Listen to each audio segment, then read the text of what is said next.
Here we go. Good evening. The June 22nd, 2022 monthly meeting of the Dixon County School Board is now in session. For the record, I'd like to recognize that all school board members are present, as well as Tanya Baker, Board Clerk, and Ms. Robinson, Division Superintendent. At this time, would you please stand with me for the Pledge of Allegiance and the moment of silence? I pledge allegiance to the flag of the United States of America and to the republic for which it stands, one nation, under God, indivisible, with liberty and justice for all.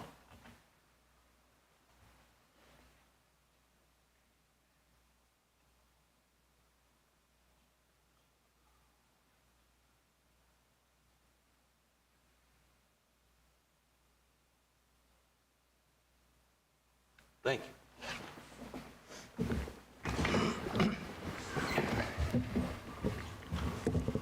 All right, board members, we have an agenda for tonight's meeting. Are there any additions or revisions to the agenda? Mr. Chair, there are no additions to the agenda. Okay, very good. Do we have a motion to approve the agenda? So moved. Second. Any discussion? All in favor, say aye. Aye. Motion carries. That brings us to public comment. Mr. Hackney, would you please read the guidelines for public comment? A period of time for public comment will be designated on the meeting agenda during which the public may comment on issues related to public education. The Dickinson County School Board believes that the citizens of the county should be heard and that this is an acceptable format for receiving public comment. After the public comment section of the meeting is closed, the public shall not be allowed to participate in general board member discussions regarding agenda items. Public participation with the board members regarding agenda items can be disruptive, and the practice is prohibited by Robert's Rules of Order. It is the desire of the school board to treat each member of the public fairly and equally. Allowing one individual to participate while excluding others is unfair. The board may hold such public hearings as may be necessary to allow the public to more fully express their concerns, or the board may place the public comment section of any meeting at the end of the meeting to allow additional public comment. While we do not wish to restrict the free expression of opinion, we feel that certain restrictions may be necessary so that order and reasonable standards of decorum may be maintained. We ask that the following standards be adhered. The speaker will be recognized by the chair. Each speaker will be limited to 5 minutes. Speakers will refrain from the use of vulgarity or profanity and will avoid negative or embarrassing comments directed towards specific children or students. Board members should not respond to issues presented by speakers unless clarification is necessary. Matters of concern raised under public comment will be referred to the proper official for investigation and future board consideration if necessary. All right. Thank you, Mr. Hackney. Ms. Martin, would you be our timekeeper? So at this time, the board would like to recognize Kathy Music with BPE.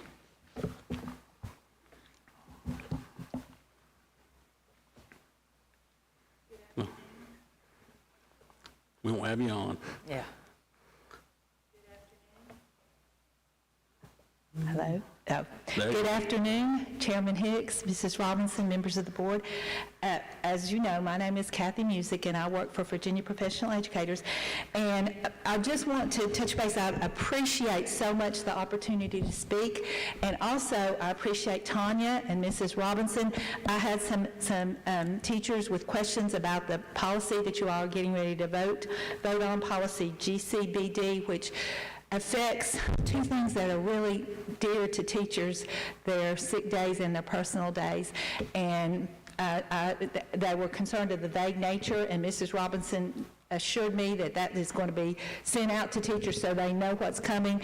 And I understand that in this world we're living in, where it's hard to have coverage, we don't want to close schools. Those kids need to be in school every day they can. So I appreciate you, Ms. Robinson, for helping me to understand exactly how that is. And also, go quickly, VPE also works in Richmond on behalf of teachers and educational things, and I just wanted to summarize real quickly some of the things that we witnessed for and some of the things that were passed.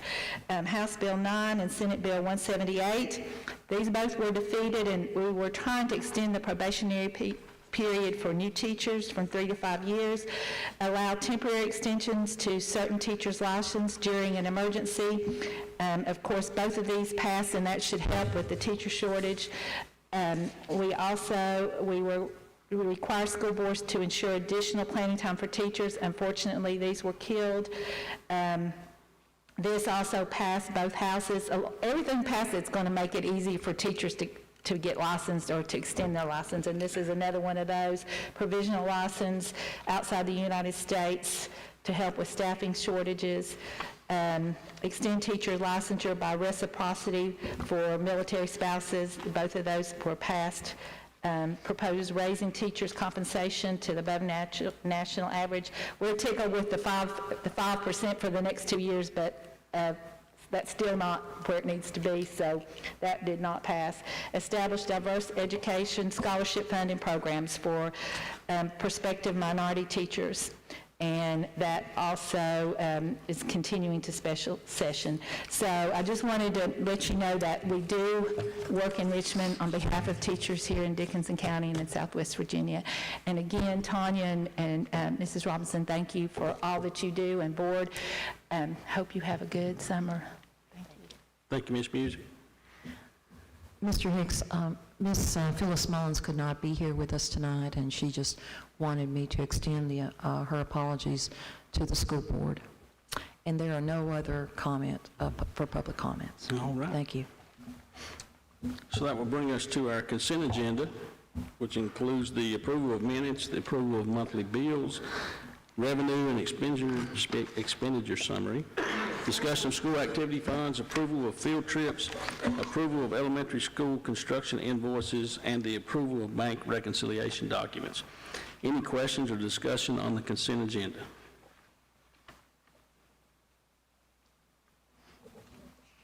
If no one has any comment, I move we accept as presented. Do I hear a second? I'll second it. Any discussion?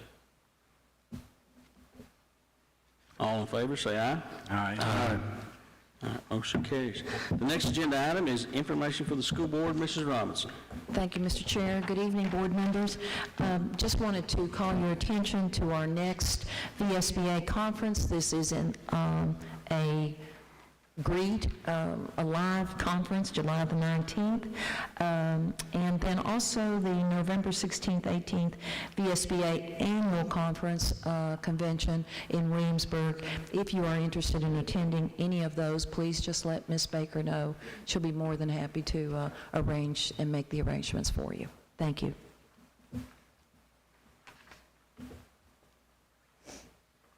All right, please, Ms. Robinson, will you tell us good news from our schools? Thank you. I certainly will. And Mr. Mooney, would you please come to the front with our guest?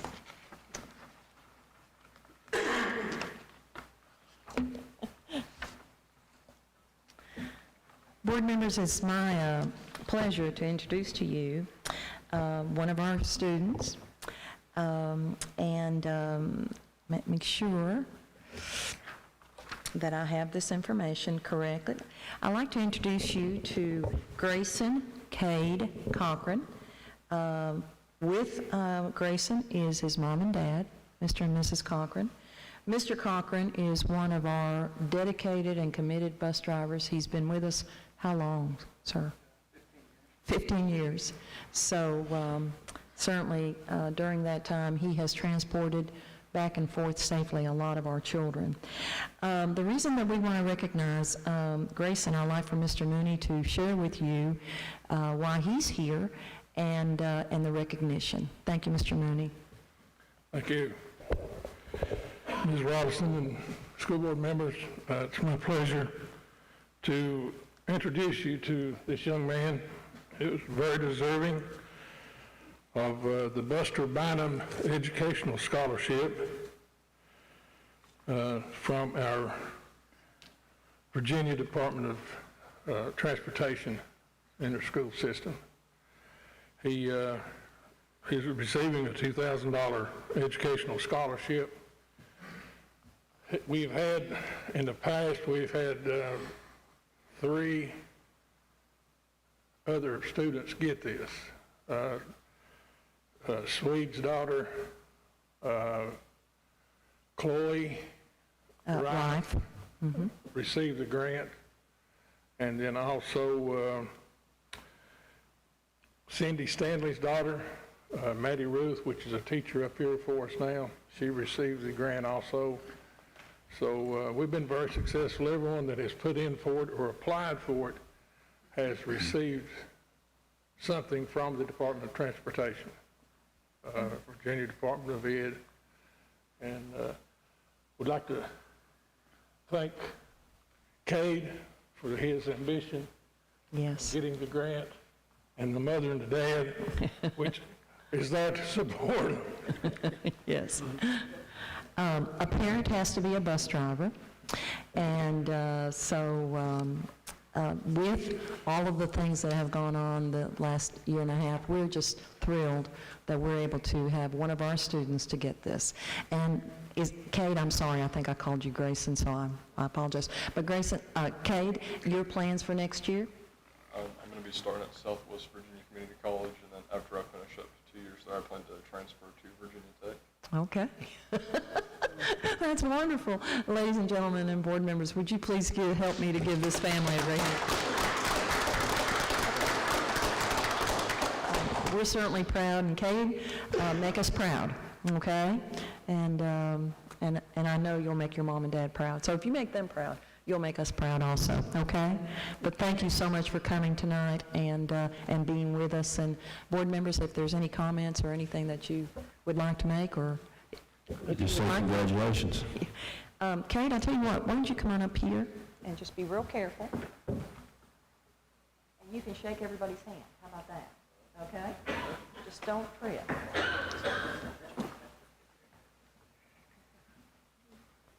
And shake board members' hands. They love that. Congratulations. Very proud. Good luck.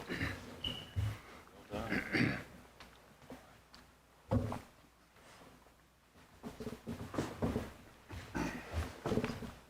Okay, congratulations. Mr. and Mrs. Cochran, thank you for taking time to be here. Thank you. Thank you. Thank you all. Thank you, Mr. Mooney.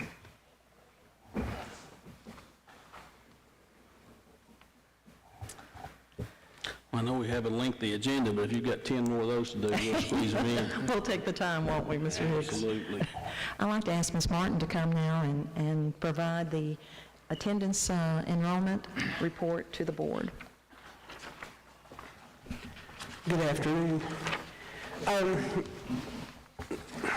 I think I'm green or yellow. I'm not sure what color I am. She told me, but I'm Yellow. sorry.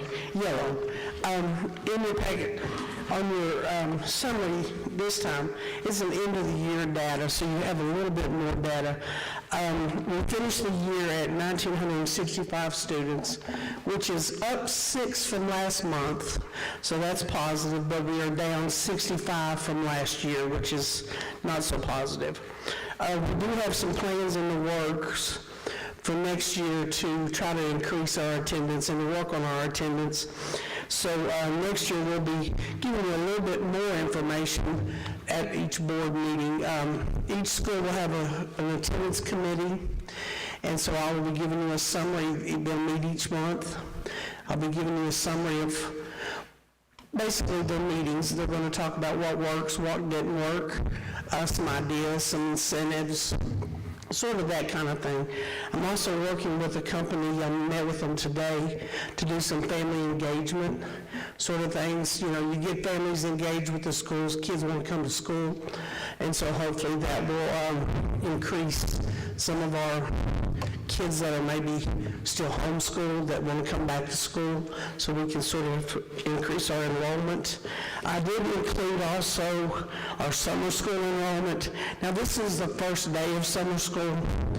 I understand that this is varying day by day. Some days it's higher than others, and that's understandable as well.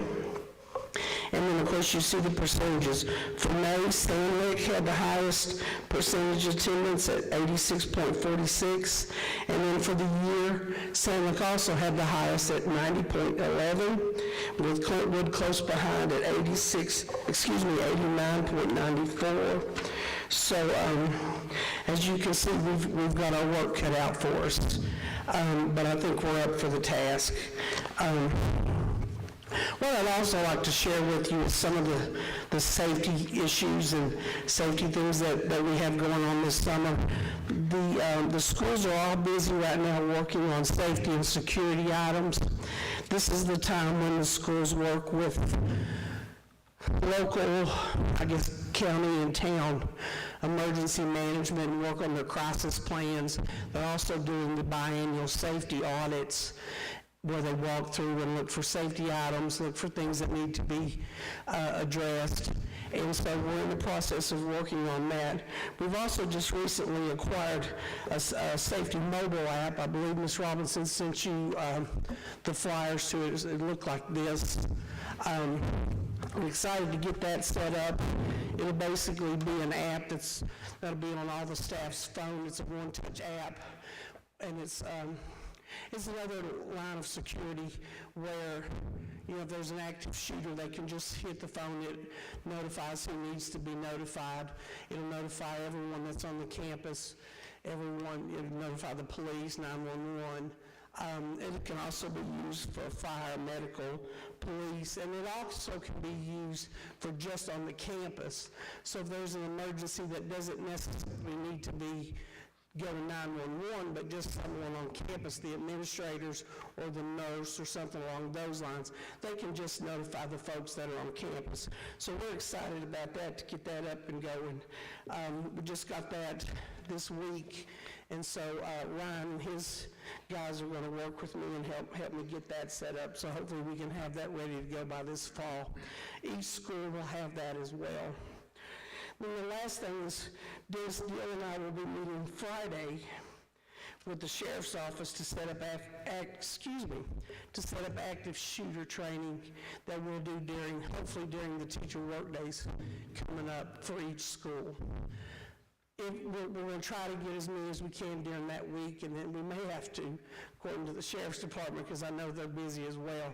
It may take us a couple of weeks to get all the schools in, but we did this a couple of years ago, but in lieu of everything that's going on, it's a good refresher, so we're going to try to get that going as well. Are there any questions on this safety and security or on the attendance that I can answer for you? What's the name of the app you're using? It's called Rave. It's actually the app. It's endorsed by Homeland Security.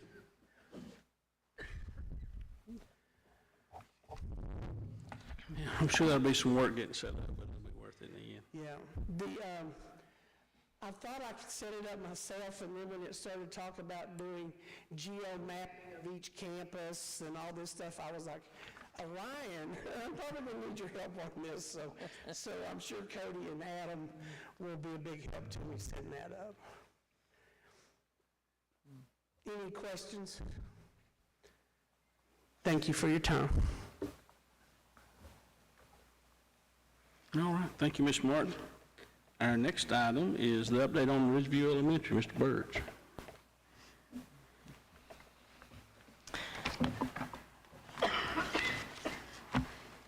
Good evening. Hope everyone is doing well today.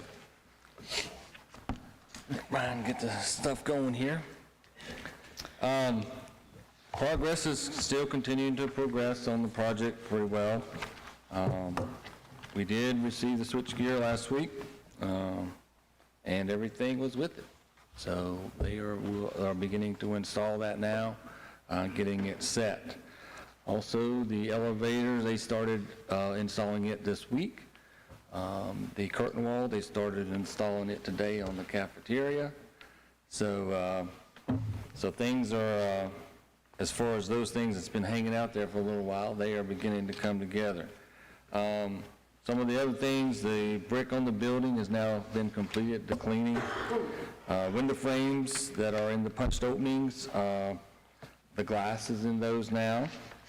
All the exterior miscellaneous framing is now complete. Some of the curtain wall frames, they were delivered and they have already started installing them, like I just said a minute ago. The ceramic tile that looks like the precast on the building arrived week before last.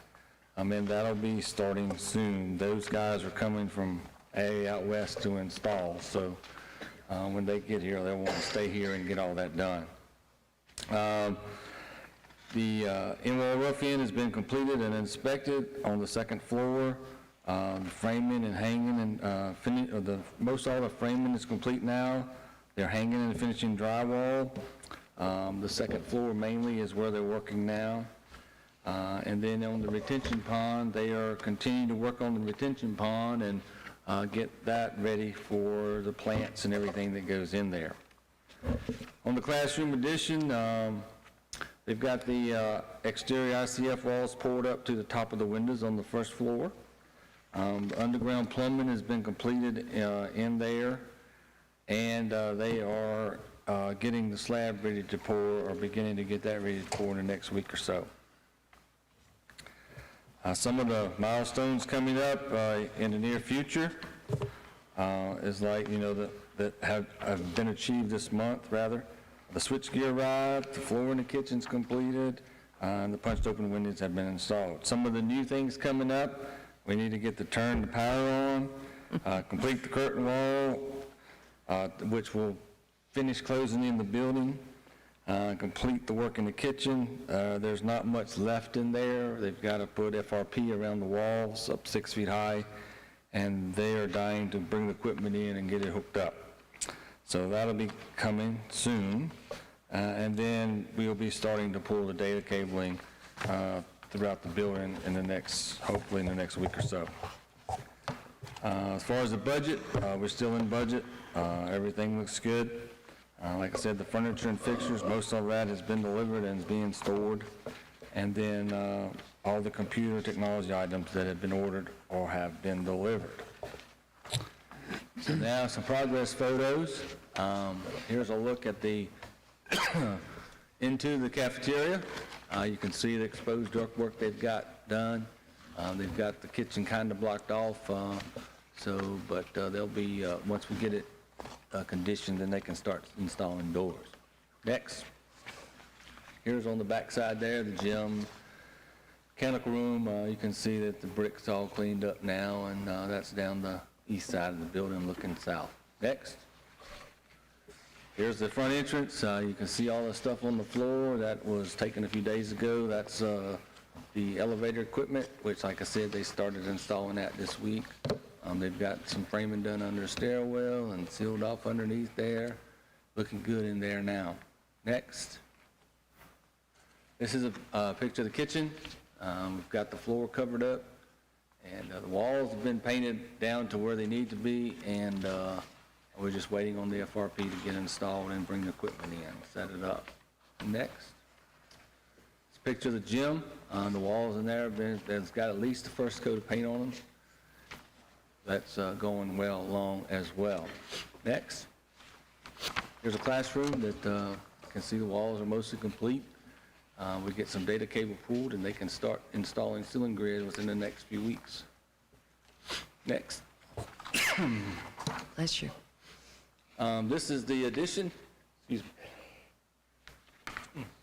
This is where they are on the addition on the end of the building. So they have got, like I said, the walls have been poured up to the top of the windows. They should be receiving the embed plates for the bar joists, so they can finish bringing that on up higher and then move on up to the second floor. Next. Here's where they've got all the plumbing roughed in over there on the new addition also. Next. Then here's work being done on the retention pond. And they've done 2 of these little sections. Well, actually they've done 2, and they're finishing up the 3rd one now. This is where there'll be drainage under there, and there'll be special dirt put on top of that to filter out the water, filter out any chemicals and things. So retention ponds are looking good. Next, I think that's the last one. Any questions from the board? Mr. Chair, if I may, Tim, I thought this was a beautiful,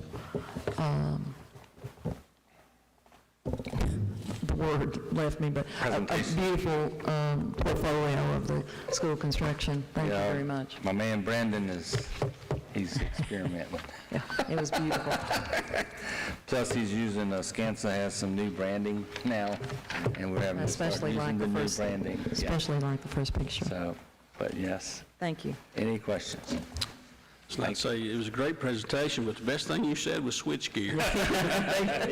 He could have stopped there, sir. Yes, I agree. Yeah. Thank you, Mr. Burge. All right, our next agenda item is presentation from the Dixon County Fair Committee. We'd like to welcome Allison Mullins, Judy Compton, and Vicki Barton. Thank you all so much. I hate to take any credit at all, because these two here have organized and got committees and worked on this. And I'm just sort of helping speak about it and talk about it and see if we can get some children up there to the fair. That's what we want to do. They've worked for a year, haven't you? They've worked for a year on planning for the Dixon County Fair. So people don't realize how much hard work it takes to do something like that. They've got a ride company, a real reputable ride company coming. What we want to do is make you aware that we're having at the date, and Allison and Vicki have different committees they've worked with all year long. And it's going to be September 16th. And there's a letter Allison has, is that in their packet? Yes, ma'am, it is. Thank you.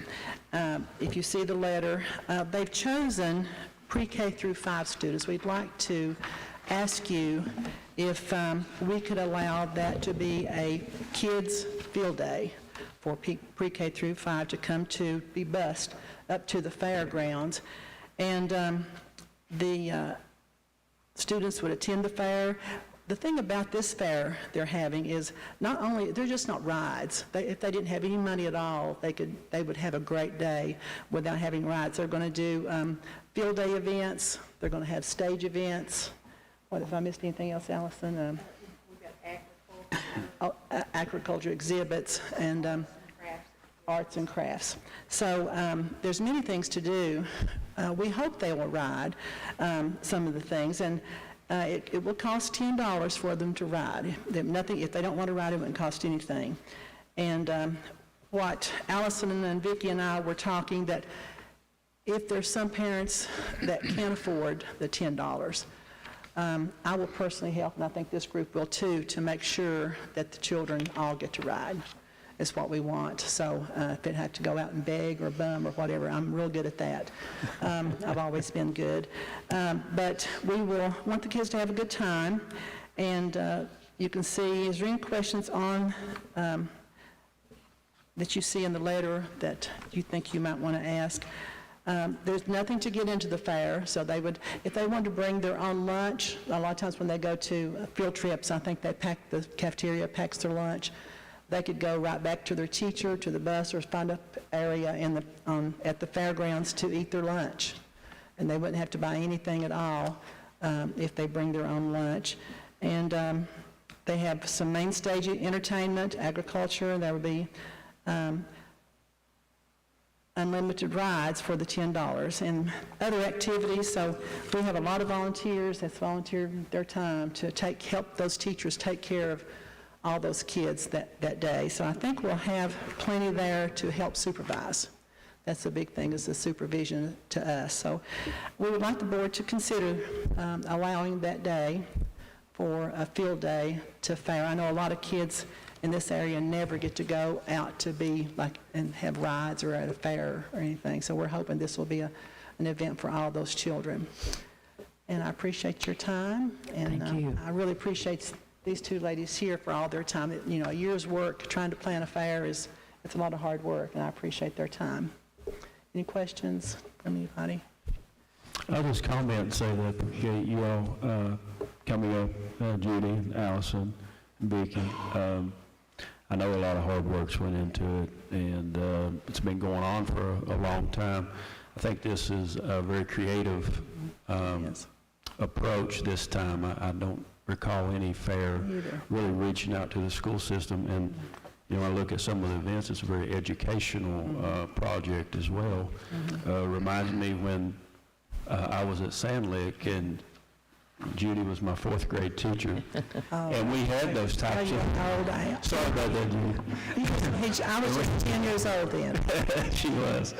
And we had those types of events on the football field and the tug of war and the sack race and things like that. And having those types of events and that type of day offered for the students, I think is a great thing for us to look at. So I'm definitely in favor. I know we have to work out some logistics, but hopefully the board will consider it to, whether it be a committee of principals or administrators at the schools to get with your fair committee and work out some of the, especially what you mentioned was an important one, supervising a lot of kids. Supervision. That's that's going to be a big task, and I know you have some staff there, but to discuss those logistics, I think will be an important thing for us to do with the actual school administrators. I think working together with the fair committee and the schools and having that planned. And I thought the field day events were so creative. Absolutely. They didn't have to pay anything just to come and have a big day, bring their lunch and eat and enjoy themselves. Fantastic. Any questions? Anybody got any other questions? Thank you all. Thank you, guys. Might I add one or two Yeah. other things? I appreciate so much Judy and Vicki both being here. I just want to address just a couple of things that you all it may occur to you. In terms of volunteers, we have, I think, about 28 active fair committee members, and we've got them divided into subcommittees, but also the Beta Club, I've talked to Joy Hall, they are going to be working with us too, their students are. We're going to talk to the Key Club too.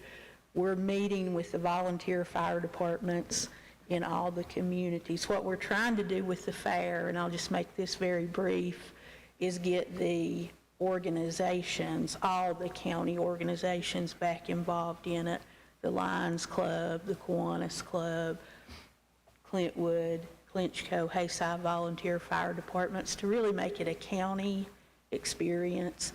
And we also, when I was teaching, we would take the students in 7th grade to the Barter Theater, and we would take them to Cracker Barrel, and a lot of those students had never been to a restaurant where you order yourself. Russell County, they dismiss half a day on Kids' Day for their fair. I think in Dickinson County, we could do that, but you're going to have the kids that would normally get to go to the fair anyway are going to get to go. The kids that won't get to go to the fair won't go unless we make it a field day. And I just think it would be so great because they get into the fair free, and we do have sponsors for Kids' Day. We've got one person that's given $1,000 for Kids' Day. So if there's any that can't afford, the ride company has to charge something, $10 for unlimited rides. Otherwise, we'd want to do it for free. But any kid that can't afford it, we'll cover it through our sponsorship money. I just wanted to add those couple of things. Absolutely. Yeah, and the reason we're thinking about pre-K through 5 is the middle school and the high school kids are probably going to come that evening. They're going to get in free too. We got some great entertainment on the main stage. A couple of guys that open for Tyler Childers. If you know Tyler Childers, they're going to be there Friday night. So the teenagers are going to be there, but the little kids, a lot of those rides will be kind of geared toward the younger kids. And we just want to really, that's just our heart, is to see them have the opportunity to come to the county fair and make it fun and educational. Thank y'all. Thank you. Thanks, guys. I appreciate it. That's a very, very noble thing for our kids, and to get those kids in there, I think it's a great thing for our county. You know, I would just ask that, you know, maybe we can begin to look at that further on, try to get the logistics worked out to make this thing a reality. Yeah, I don't know that we would do, I don't know that we need a formal motion or just have Ms. Robinson, you know, reach out, or have a staff member reach out to the fair committee and, you know, some of those minor details get worked out. Certainly, the board can move in that direction, but I think if I'm asked to reach out to the fair committee and work out some of the logistics and the bus transportation and all of those, and exactly how many children are we, you know, talking about, pre-K through 5th grade, you know, that's kind of a significant number of children that we need to look at, so I'll be glad to do that. May I speak? Yes. Oh, I'm sorry, Mr. Chair. I'm sorry. I apologize. Karen had pointed out something to me a while ago. I work part-time for the Dixon County Chamber, and I think if we approach the Columbus Phipps Foundation, that I think they would be willing to help us with the busing situation, paying for the buses and the drivers and things. And I think this is an opportunity for the kids, because over the years, they've not had anything. And I'm, as a retired employee, I'm passionate about that. And I'm still actively involved, even though my granddaughter graduated this year. But I think this is what the kids need in the community as a boost, you know, as a self-confidence thing, as, you know, get them started, get them pumped up and ready to go. Yeah, that's a good point, Vicki. I also further say, you know, where we've had the timing with all that we've been through in the pandemic and not being able to do normal field trips and things of that nature, you know, so much of that has been taken away from kids for several years now, that the timing of this would be really good to be able to do our best to offer something to the kids. That's the way I feel too, Mr. Hatney, is, you know, this will boost their spirits, you know, and in that time with all the difficulties that's going on, I think this will be the charge that they need to get started. Yeah, it's a good way to kick off school year. Yes, thank you. Thank you.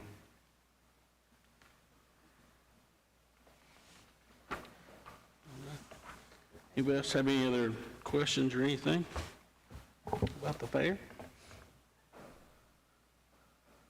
So we'll just look and direct superintendent to ask, to work out those logistics. I think our administrators could probably have some good feedback into that. They certainly could. Certainly. And we'll look at all of that and then work from there. And I'll be in contact with Judy or someone, Vicki, Allison. One thing I would mention just real quick, and that is a lot of kids. I've been on field trips with this one grade. It's a lot of kids. One thing that we could possibly consider is we're only going to have the field day on Friday, but we'll have the rides and other things going on other days. So we could consider breaking it into 2 days potentially, or if you wanted to even break it into 3 days, and it might be we can get some other churches to help with the full field day. We could do each elementary maybe on a different day. I mean, I'm just thinking it's a possibility. Well, and that's a very good point. I'm thinking of pre-K 4-year-olds all day long. That's a long day for them. So if you would just consider perhaps maybe half a day or something in that manner, you know, running after 3- and 4-year-olds all day could be a liability issue for the school division and also for your committee. So. Well, that's a good idea, because you could do, if you did Friday, you could do half the day, they could ride the rides, then maybe bring the other grade levels, and then the other half. That's a good idea. Mr. Hicks, we'll work through the Sounds like you're logistics. already about to get this worked out. So, You know, it's a good deal. I We're think, about to I solve think, problems already. yeah. It is. The supervision and, of course, the liability, and then how to feed our children, you know, those kinds of things, and then just their age. Yeah, some more good news for the Fair Committee that I found out from communication with the football team. Our open night is now that Friday, so we don't play football Friday night when Tyler Childers is going to be there, I think. No, it's So, not him, it's those guys. oh, it's the different night. $1 million. We ain't got that. That night, the Friday night, though, is a big night, and like I said, we have the open week now. Night too. Truck pool. There's truck pool. Okay, awesome. But also, we, just for food purposes, I'm gonna talk to some of the vendors. Pizza Hut will have a food truck there. Pig and Out, of course, will be there, Chiller's Eve. But the ride company has the traditional amusement park food, popcorn, candy apples, that type of thing. So there may be something we could offer, like a voucher or something for each kid. So we'll work on that. That'd be great. Thank you all. Sounds exciting. All right, our next agenda item is the update on the 22-23 DCPS budget. Ms. Taylor. Thank you, ladies.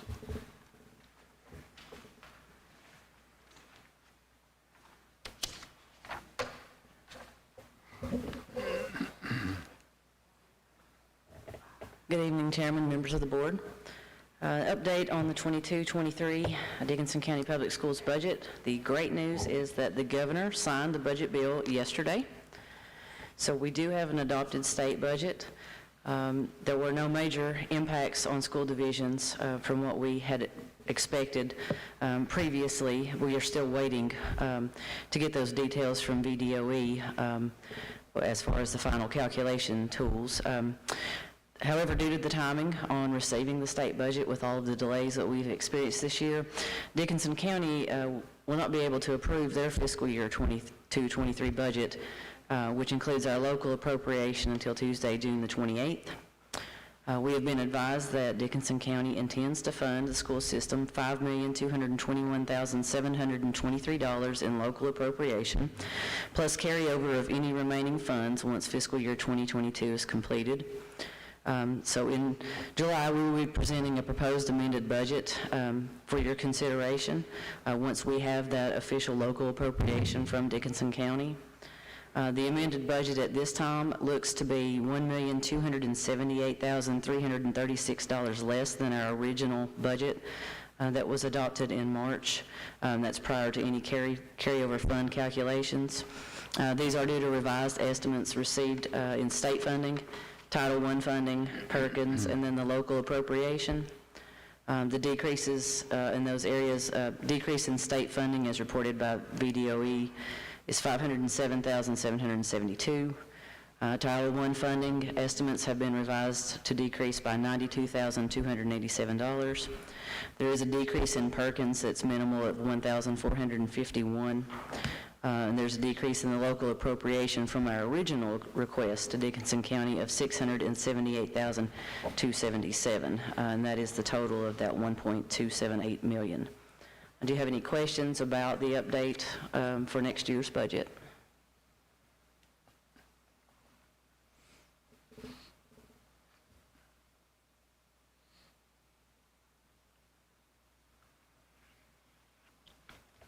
I'm just going to hang around here if there are no questions, because I'm the next on the list as You well. are next, so let's go ahead and we'll talk about the FY22 budget and the end of year physical. Okay. We are currently very closely monitoring our fiscal year 22 budget revenues and expenditures on a daily basis in preparation for year-end close. VDOE has not yet finalized their sales tax numbers, revenue, and no loss funding amounts. Therefore, they have not yet released final calculation tools for this fiscal year, and this is a delay from a normal year. Based on our March 31st ADM, which is what they will use for their final calculations, and the prior calculation tools that we have available, we're not showing that there's going to be any increase in RLM for this fiscal year, so we would not need to consider at this time requesting any additional funding from Dickinson County to meet that requirement. Just to let you know where we are, we have two payrolls to be processed between now and the end of the month. One of those is our regular June payroll, and then we have what we refer to as post-payroll for our employees with contracts less than 12 months. These are the amounts that are expended and due to employees at this point in time that will be paid in July, so we have to have those expenditures recorded as of June 30th. So we will have both of those posting as expenditures in the next week. On June the 30th, we will finalize our revenues and expenditures, and at that time we will submit a carryover request to Dickinson County. We will, of course, keep you copied and abreast on those numbers as well. Because our meeting in June is not the last Wednesday of the month, as it normally is, we would like to request approval from the board to continue to process payments for bills from June 23rd to June 30th. What that does is gives us the additional time needed to make sure that we collect all invoices and expenses that belong in fiscal year 22 and get those paid in fiscal year 22. So if you would so approve that, we would appreciate that additional time to settle up with the year end. Any questions for Mr. Taylor? Need a motion for that process? Yeah. So I move that we approve the expenditures 23rd and 30th. Second. Any further discussion? All in favor, say aye. Aye. Aye. Motion carries. Thank you. Next is the approval of FY23 Title I federal grant applications, Title I, Part A, Title II, Title IV, Title V, Part B, Rural Schools. Mr. Mullins. That is a lot. Thank you, Mr. Chair, members of the board. Good evening. I'm glad you went ahead and read those off for me. Mr. Chair, it is a lot.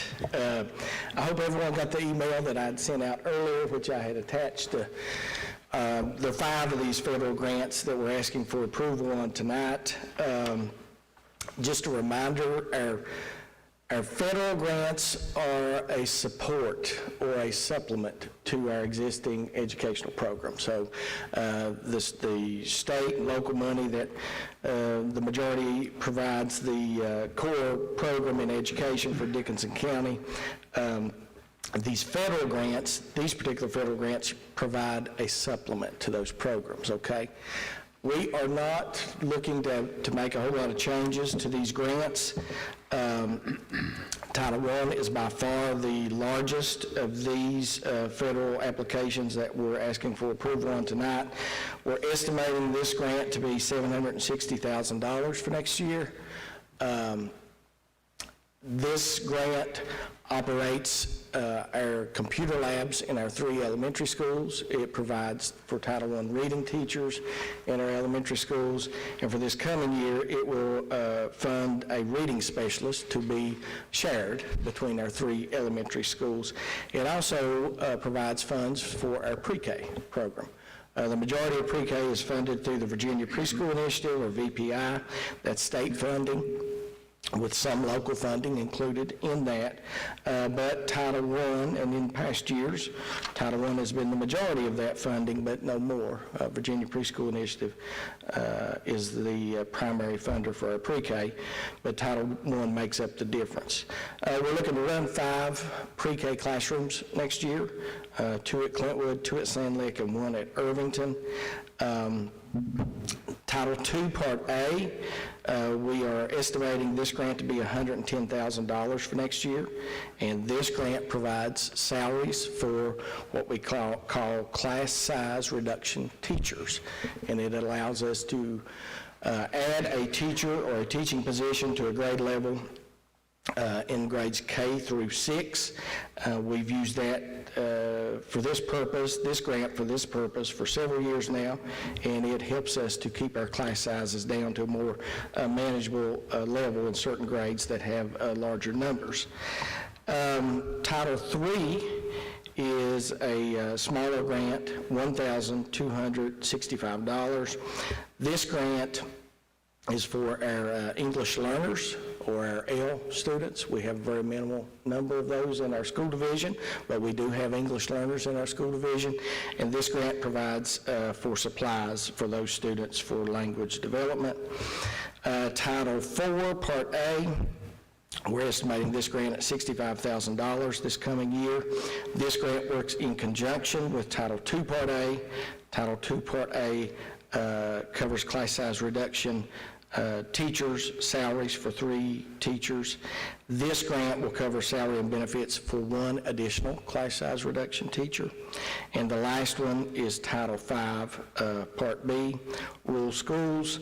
We estimate this grant to be $46,000 for the coming year.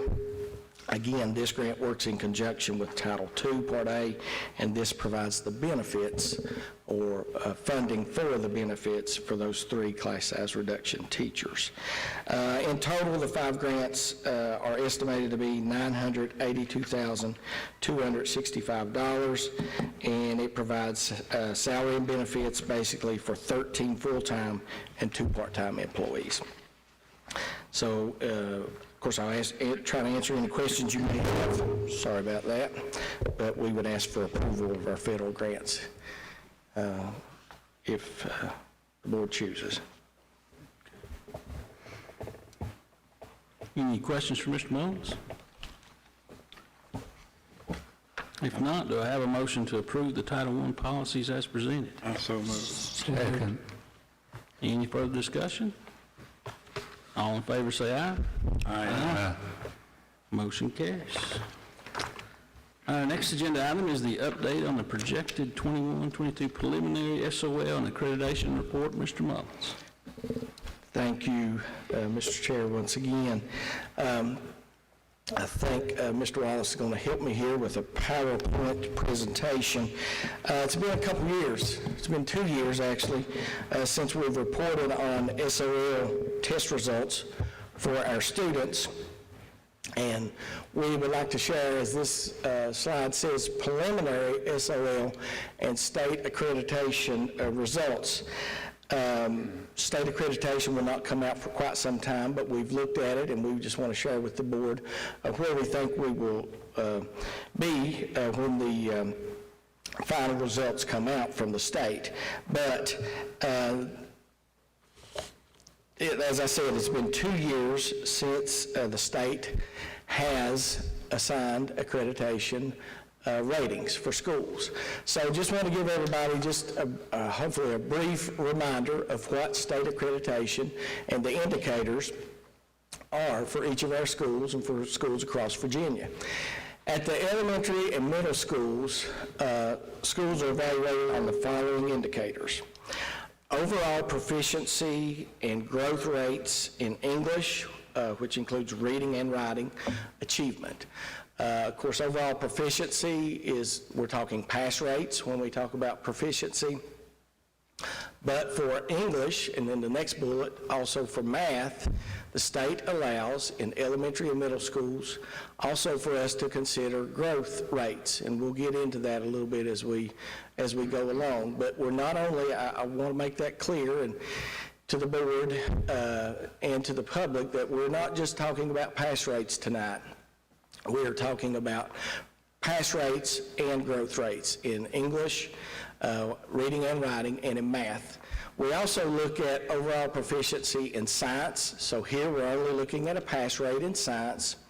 We're also looking for these schools at English achievement gaps among student groups and mathematics achievement gaps among student groups. And the last item that the state looks at for standards of accreditation is chronic absenteeism. And of course, for this year, chronic absenteeism is waived from the calculation for accreditation. And as Ms. Martin shared earlier, as we talked about attendance, you know, I think our school division, along with probably all those across the state, have had some issues with attendance this year, and we understand when we're having students that have to be quarantined and so forth. So the state is not looking at chronic absenteeism for accreditation this year. Okay, next slide. Mr. Wallace. State standards of accreditation, this slide is for high schools only. There's a little bit of difference between the elementary schools and the high schools. The high schools, we're looking at proficiency in English, again, reading and writing. The high schools do not have a growth rate, so this is only pass rates at the high school. Overall proficiency in mathematics, growth rate again is not applied at the high school. Overall proficiency in science, we're still looking at the achievement gaps among student groups in both English and math at the high school. We do have a graduation and completion rate, which is unique and is only available and only calculated at the high school level. We also have a dropout rate, and once again, chronic absenteeism, but it is waived for this year. We want to stress that, though, because chronic absenteeism is coming back as part of the accreditation calculation in next year, so we don't want to forget about that. That's going to be an issue for us in many other schools. All right, Mr. Wallace. Okay, recognizing growth. I want to make sure that we talk about growth. I mentioned that a little bit earlier, but there's a difference between a student passing and a student showing growth. The combined rate, that's the rate that the state will use in accreditation calculations. The combined rate is the pass rate plus growth. The combined rate also includes adjustments for recovery students. Recovery students are students who failed a test in either reading or math the previous year. They were promoted to the next grade level, and then in this year, they passed that test. There is a calculation for those students that is a little bit higher than a student who passed the test last year and passed the test this year. These students are called recovery students, and they're counted just a little bit different in the combined rate. There's also adjustments for transfer students. Students have to be with a school division or with a school for a certain number of days or a certain period of time. And there's also adjustments for English learner or AIL students. Now, growth students, and this is a little bit lengthy explanation, but I do want to share it with the board. Growth students, because students are now assessed in both the fall and spring, in reading and mathematics in grades 3 through 8, it is possible to compare fall to spring achievement over the course of the year. A student who does not pass their SOL test in grades 3 through 8, reading or mathematics, is considered to have demonstrated sufficient growth to be included in the combined rate if the student's vertical scale score improves from one score range to another according to the Virginia Department of Education progress tables. Students are now tested in the fall and spring, and this coming year it'll be fall, winter, and spring by the VDOE in reading and math in grades 3 through 8. You can look at a student's progress over the year. This year it was just between fall and spring. If they are assigned not only a scaled score that we're probably all used to hearing about. A student gets a 400, they pass an SOL test. They get a 500, it's an advanced score. If they get a 600, it's a perfect score. We're probably all used to hearing those. But they're also assigned a vertical scale score. So starting in grade 3 and going through grade 8, we have vertical scale scores because you take each of these tests each year, they build on each other, and it may range anywhere from a 900, I think that's the low, to a 2,000. So you can look at a student who in the fall scores a certain vertical scale score. In the spring, they may not score high enough to pass the test, but they scored high enough to move into another score range. The state says that student showed growth and is therefore counted in the combined rate, okay? I just want to make that clear because as we go into these numbers a little bit later, these are not all pass rates. These are pass rates plus students that show growth. So if you have any questions, please stop me and ask. I know I'm trying to go through this fast. I know you've got a lot on your agenda, but please ask. Next slide, Mr. Wallace. Division statistics. There were 23 different SOL tests administered beginning in grade 3 that went through certain high school courses. We call these end-of-course tests at the high school. This does not include 4 different end-of-course or high school history tests, which are administered for needed graduation requirements. These history tests are not included in any state accreditation calculation. So although history is not calculated or factored into accreditation, history is important in that the state says a graduating senior must have a verified credit in history, along with math, reading, writing, and science. So the history tests are still important. They're just not a part of accreditation. A student will have an opportunity to take those tests at the high school once they achieve a verified credit. And what I mean by that is a verified credit is if they pass the history class and they pass the history SOL test, they earn a verified credit. They need that in order to graduate. Once they achieve that, they do not take any more history tests, okay, at the high school level. Next slide, Mr. Wallace. Combined rate scores for the core areas for Dickinson County for this year. And of course, again, combined rate means growth where allowed plus the pass rate, okay? Mathematics, so these are all the math tests that's given all across Dickinson County, grades 3 through end of course at each school.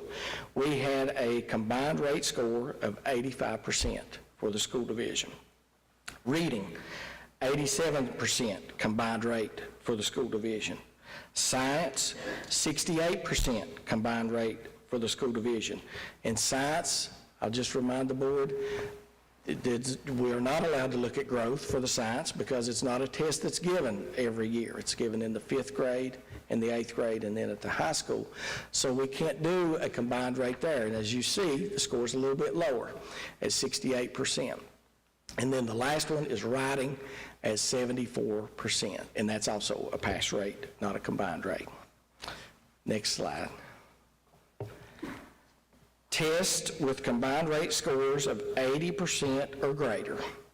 Again, these are division scores, so these are scores all across the school division. 3rd grade reading, we come in at 87%. 3rd grade math at 87%. 4th grade reading at 83%, 5th grade reading at 95%, 5th grade math at 90%, 6th grade reading 91%, 6th grade math 91%, 7th grade reading 84%, 8th grade reading 85%, 8th grade math 87%. Next slide. Test scores with 80% or greater, this would be pass rate. These courses here are end of course or high school courses.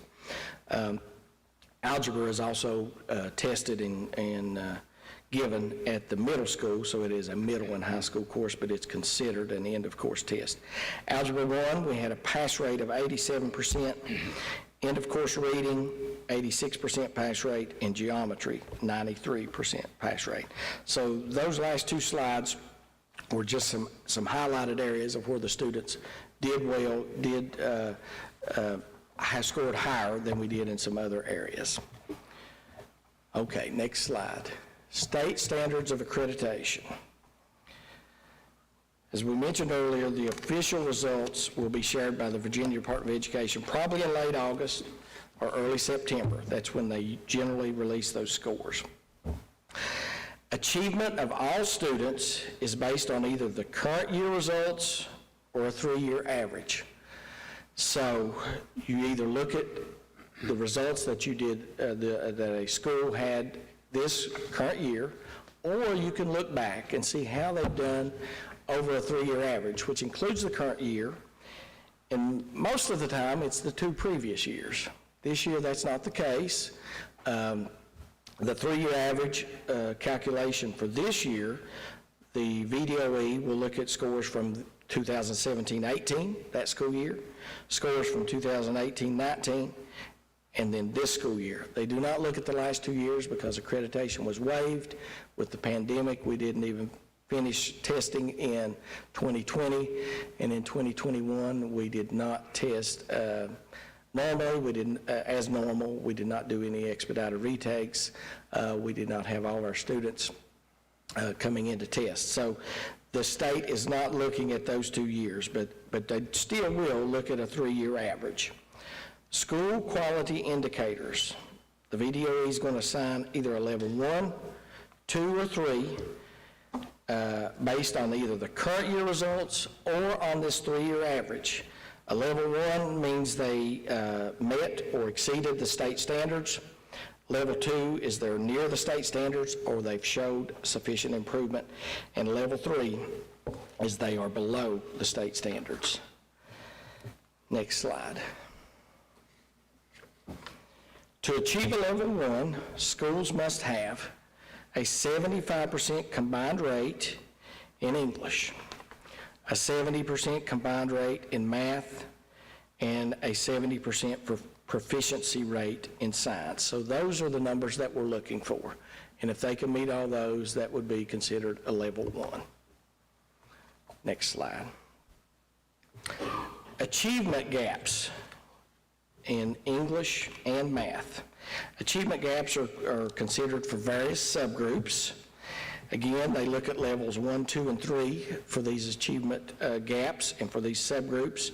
And here is a list of the subgroups that the Virginia Department of Education recognizes or looks at for each school and each school division.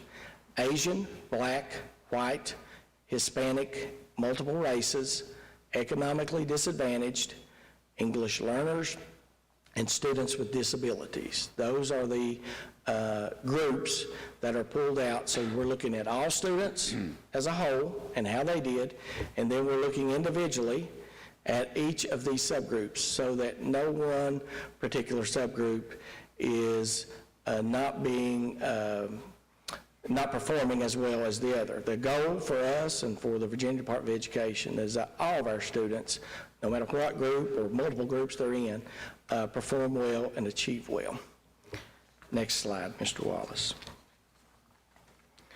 There are some student engagement indicators, and again, they look at levels 1, 2, and 3 for these as well. We mentioned earlier the graduation and completion index at the high schools, and what they're looking for here is an 88% or higher graduation and completion index. The high school also, we look at a dropout rate. We're looking here at a rate of 6% or less for a dropout. Both of these indicators, we look at cohorts. So we look at students who started out as a group, and they, ideally, they're going to finish in 4 years. All students do not finish in 4 years. So sometimes you look at a 5-year cohort, a 4-year cohort. And then the last one, once again, is chronic absenteeism.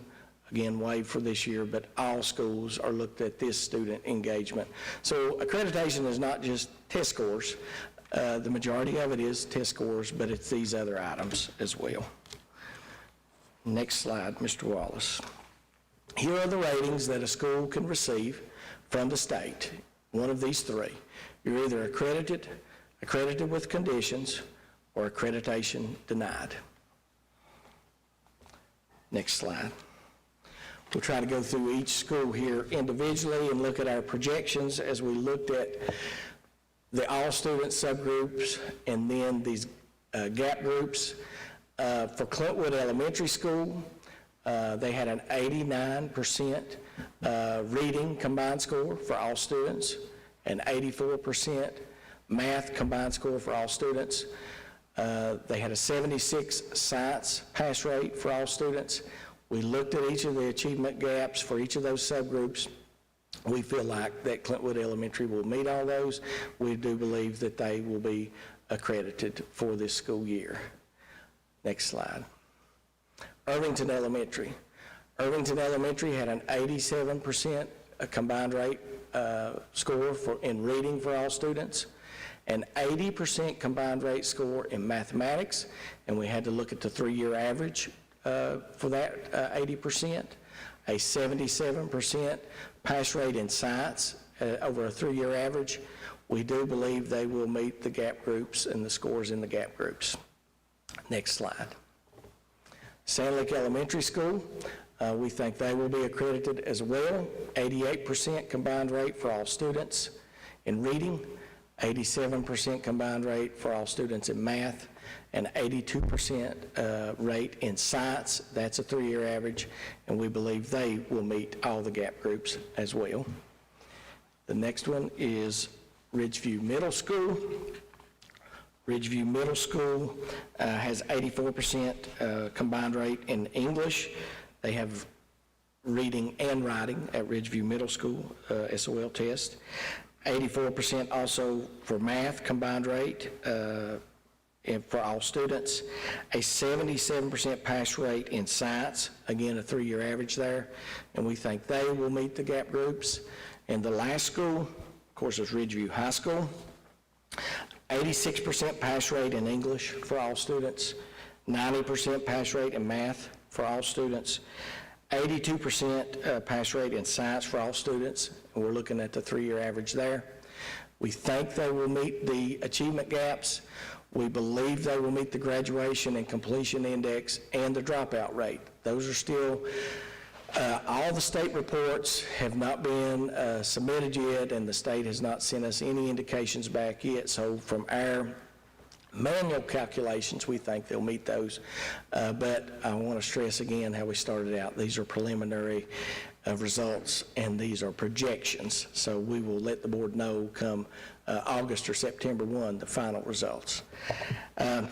Next slide, and I think it's the last one, and I just want to make sure, I want to read this. I apologize for reading to you, but I want to read this to you because I want to make sure we get it right. But at this time, we have not received any information on where our SOL test scores will rank in regards to state averages or local, regional, or state rankings. So, and the state averages always come out, and when those come out, we get a good idea of where our students ended up as far as state comparisons go. We recognize that during the last 2 years, instruction and learning for all of our students have been significantly impacted by COVID.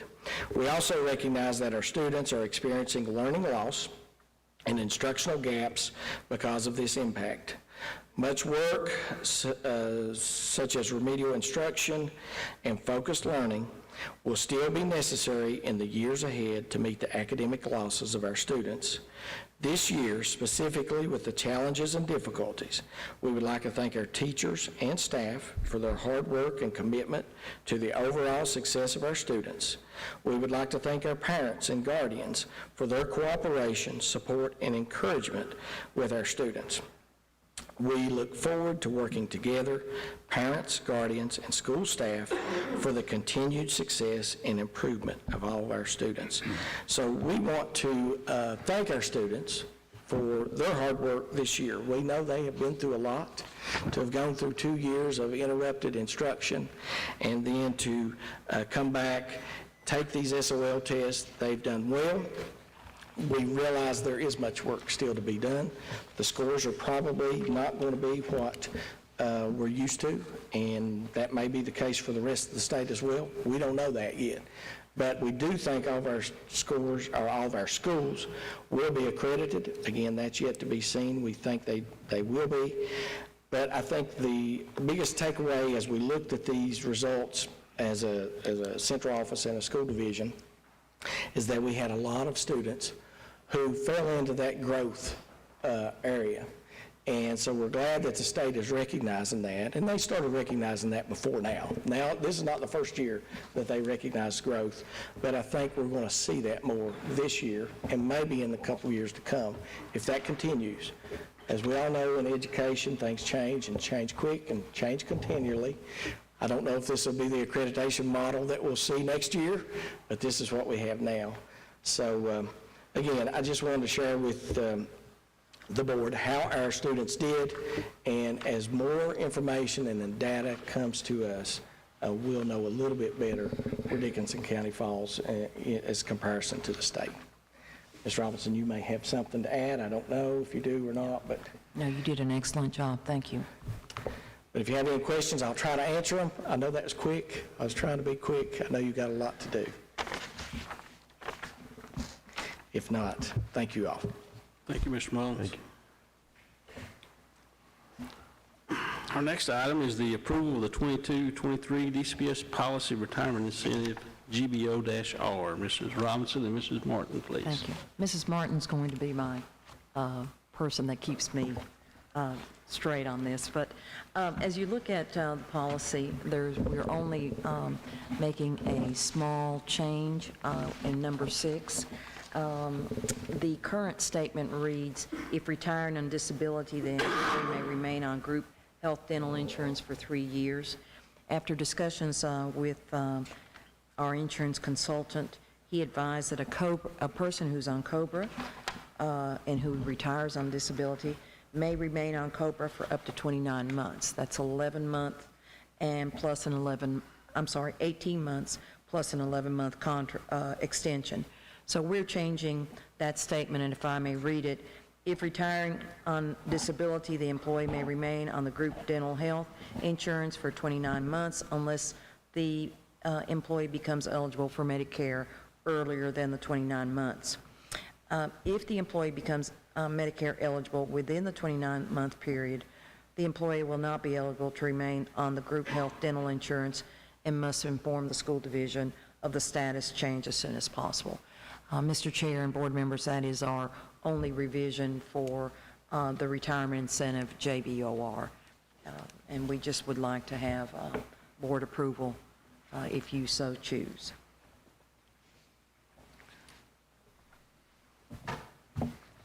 I move to approve the incentive. Second. Get a second, Mr. Mullins, is that right? Okay. All in favor, say aye. Aye. Okay, motion carries. Next, we're looking for approval of DCPS policy IFKAAA, the 10-point grading scale and GPA. It's like Dr. Seuss up here. This policy came about as a result of several meetings with our administrators, central office staff, school counselors, and the consensus among the committee was that we look at changing the grading policy for the Dixon County Public Schools. And so there before you, you have a policy that states that the Dixon County Public Schools will have a 10-point grading scale beginning in August of 2022. It also states that the GPA, or the grade point average, will begin this year with the new 10-point average, and that this grading scale will be used in grades 2 through 12. We had several meetings, several drafts, several discussions, and I think I can say that the consensus is that this is the policy from that group, that this is the policy recommended to the board.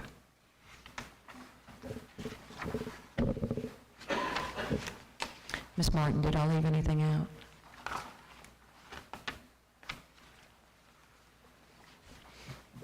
I move we approve policy IFKAAA. Second. I'm glad you said that, Doctor. All right. Any further discussion? All in favor, say aye. Aye. Motion carries. Next is approval of the DCPS policy JFC student conduct regulations. Number 2, cell phone usage procedures. Mrs. Robinson and Ms. Martin. Ms. Martin again will help me. This cell phone policy usage came up as a result also of several meetings with administrators, central office staff, to define cell phone use usage in our classrooms. Basically, what the policy states is that during the instructional time, which could be 90 minutes, 80 minutes, whatever the instructional time, students will be asked to store or put away their cell phones, earpods, headphones during that instructional period. Students may use phones during class changes, lunch, before school, after school, on buses. But as far as the actual instructional block, we're going to try to refocus the instruction period and ask our students to not be allowed or not to use their cell phone. There's also a cell phone policy for our staff as they role model for students. And again, Ms. Martin has worked on this policy with our administrators to talk about what the consequences may be. This is another policy that took several meetings, back and forth, drafts, tweaks, all of those kinds of things. I think as we began the discussion, I think it was unanimous that cell phone usage and the negative impact of cell phone usage is something that our principals and our schools are dealing with on a daily basis. And the issues that they are having appears to be getting more serious. So we understand the cell phone. We understand that that's part of our society, in our world. We're just saying that during certain times of the day, especially during the instructional time, that there will be guidelines for cell phone use. One of the things that we've heard, Mr. Hicks, is that what if, from a parent, what if I have to call my child?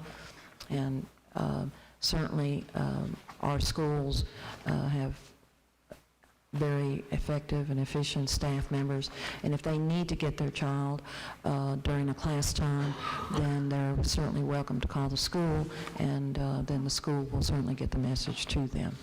But we're just trying to, again, prioritize the instructional time for our teachers and our students. Any questions or comments? You know, it's a lengthy policy, but in a nutshell, all we're asking is that students and staff stay off their cell phone during an instructional class period. Yes, sir. It also addresses any child or any student that has a medical need, such as one that would check their glucose or something of that. Thank you, Ms. Martin. It addresses that as well in the policy. Yeah. Right, exceptions for medical use. And I think, Mr. Hicks, you were mentioned that before with the cell phone, that sometimes teachers had calculators and things that in that manner. And I thought that was an excellent comment. And if you want to try to... No, well, I was first concerned. I mean, I think that I've seen some very good use of cell phones, student Yes, sir. devices within the classroom, and that maybe an app is a Desmos calculator. You know, back in the day, that they would play Kahoot and do different things with it. However, at that point in time, schools didn't have the number of devices that they have now. And I think over the last couple of years, we've been able to get enough Chromebooks that everybody can participate in that and not have to share, and just not really the need. We're providing the device for them. Yes, sir. And that's thanks to Mr. Wallace and his staff. I think we're 2 to 1. We have 2 computers per child, one for home and then one for school. So the use of that, they can do the same thing on a Chromebook. So, any other questions or comments on the cell phone policy? I can comment on, I'm always, you know, anytime we're adding policies, there's always a concern.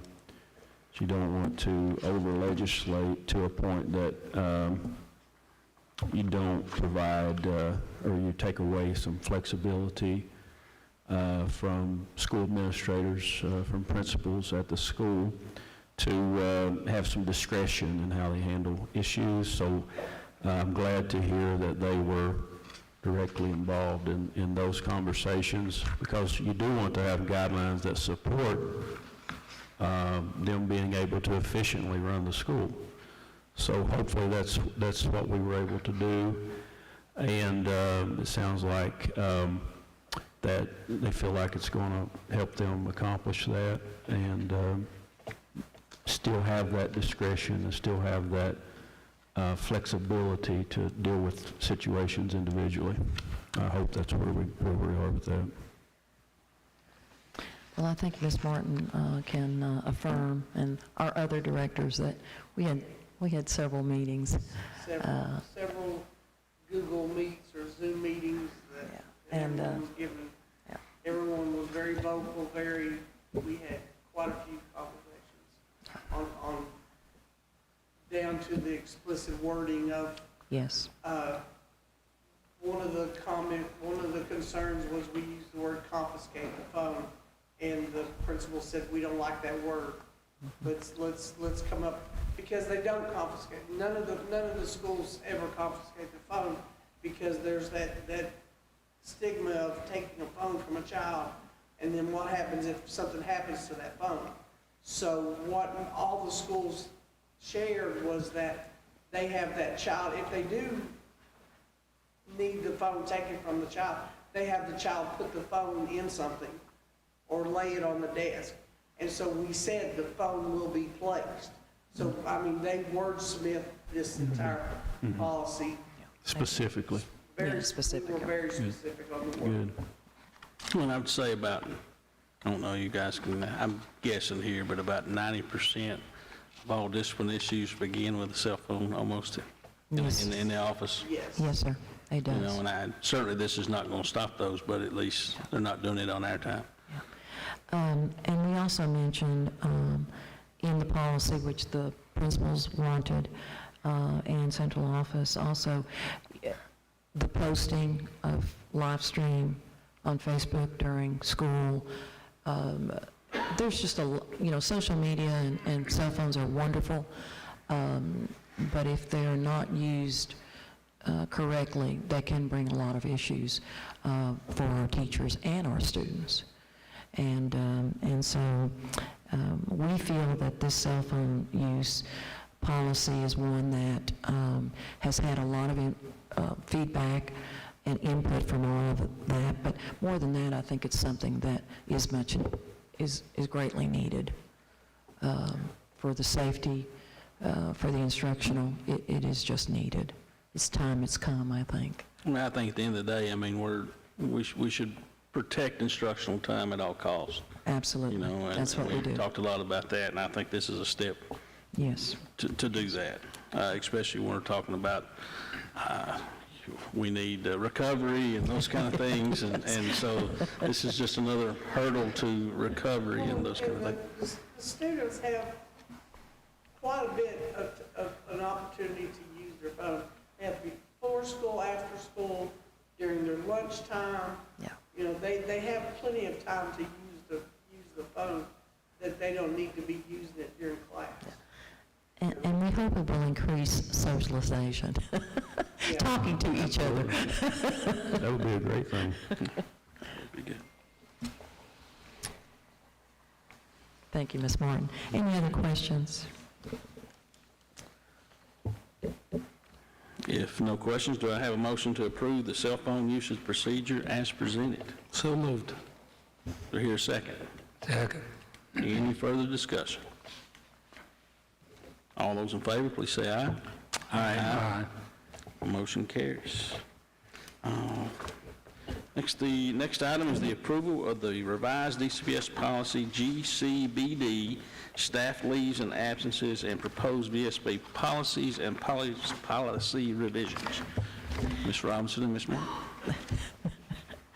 I'm going to take the first part of this, and then Ms. Martin will do the rest. I do want to apologize to the board for, I know that we've bombarded your email boxes with policies. This month, we were trying to get policies approved so that we can get into our handbooks and get our handbooks published, but thank you very much for your patience there. There are two areas that we are addressing on our staff leave and absences. The first one is the transfer of sick leave to another employee. Dixon County has a very gracious policy that allows employees in Plan 1 or 2 to transfer sick days to another eligible contracted employee, and that's something that I think that speaks highly of the heart of our employees. The person giving the days must complete the necessary forms, and they must be provided to the clerk, Mrs. Baker, for that. What we have added there, we have certainly continued with that process. We put some structure in there, and again, this was discussed with our principals and our central office staff, that the eligibility for the request and transfer of sick days are limited to employees who, number one, are on family medical leave as approved. And please remember that they've run out of all sick days, and then if they're on family medical leave, or they have a documented medical illness from a physician, or they're facing extenuating circumstances as approved by the division superintendent or the designee, at that point, they are eligible to request and transfer sick days to other employees. So that is the only change that we have added there. We continue with the procedure of transferring sick days to Plan 1 and Plan 2 employees. The other revision that we ask the board to consider is only on personal days. I think you've heard our school staff, myself, talk about the shortages of substitutes that affects our bus drivers, that affects every area of our operating, and there are certain days that we have several staff members who are ill and who have very legitimate reasons. And so what we're asking at this point is for the board to consider that for 1 day, 2 day, and 3 day personal leave, that any personal days that a staff member is requesting prior or immediately after scheduled school closures due to holidays or breaks, that that they must receive prior approval from the school administrator or supervisor. This doesn't mean that no personal days may not be granted on those days. But what that does mean is that if an administrator looks and sees that they already have 8 staff members that are out sick leave, and we have 4 more that have requested a personal day, it may be a conversation that we ask the employee, could that possibly be changed? Could you do, we don't have the substitutes, we don't have the adequate supervision to do that. And so that is what we're asking the board. We're asking the board this consideration for these reasons. Number one, I think it weighs on all of us what has happened in Robb Elementary School. Our teachers, as Ms. Martin has said, are trained for if we have a shooting inside the school. Sometimes our substitutes don't have that kind of training, and that's something we're going to work on. But if we have a number, God forbid, of substitutes who aren't trained, and something happens in one of our buildings, we're very concerned about the safety of our staff and our children. Not because they don't care, or we do know that they care, but they may not be trained as our teachers are and as our staff are. So for us, it's a safety issue. For us also, it's an instructional issue. That our children do best when their teachers are there and we're teaching there in the classroom. And the other is just the shortage. We're trying to address the shortage of substitutes. And so based on those discussions, again, we're just asking the board to consider those two changes. Again, I want to state that it doesn't say that we're not discussing sick days. The only issue that we're discussing is personal days that are being requested prior to school closures or after school closures. And then during the school year, if we have a number of teachers out and we have personal days also, and we don't have supervision for those, that those usage of personal days may be limited during those times. So we know that this is a change, but it's a change that we're going to have to address. And again, in talking to our principals, talking to our staff, they face day in and day out, do they have enough personnel to teach the children in the class at school sometimes, especially with COVID. So, Mr. Chair and board members, those are the two recommendations that we have for policy GCBD, staff leave absences. Questions or comments?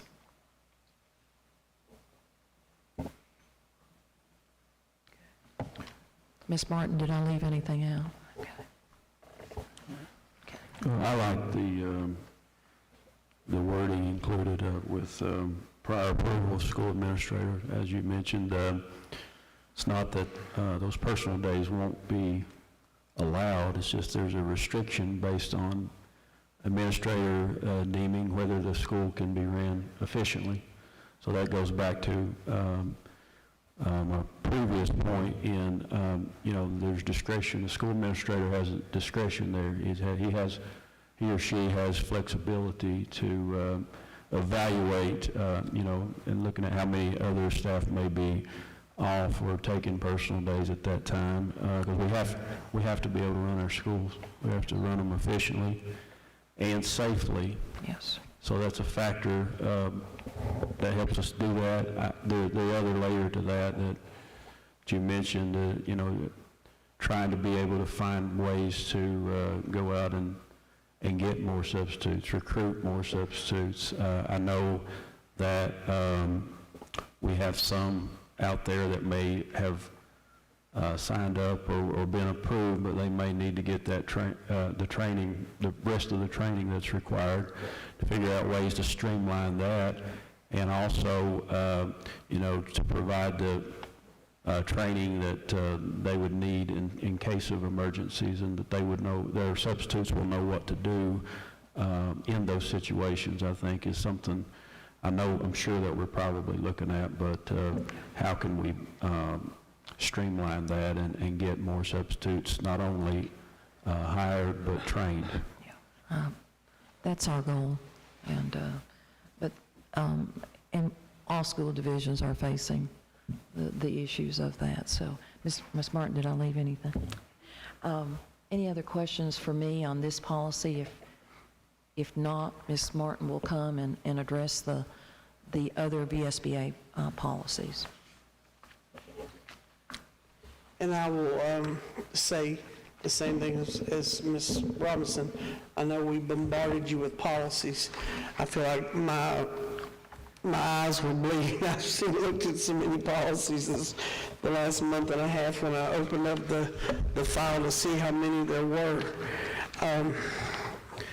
The one file that we sent you, I guess maybe a week and a half ago, it had an explanation of the revisions. This was for BSBA.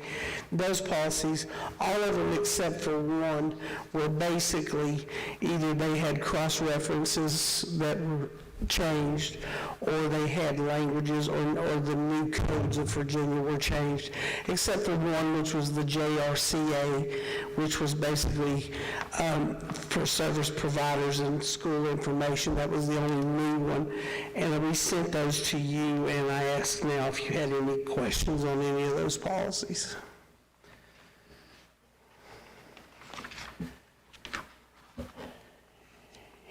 questions, I ask for approval for those policies.